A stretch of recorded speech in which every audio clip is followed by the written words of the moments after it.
Tako da ću vjerojatno otići sad, evo još, znači 15.9. moram izaći iz Amerike, otiću dolje za Meksiko.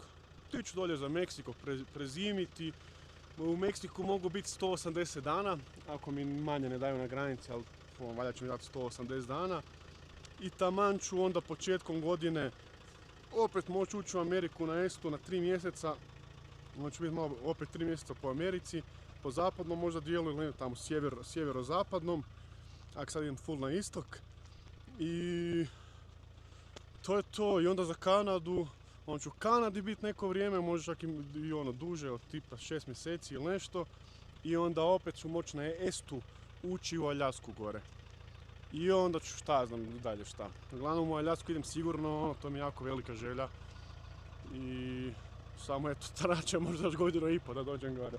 Ali o tom potom, jel? Tako da vjerojatno je to najbolje, jel tako?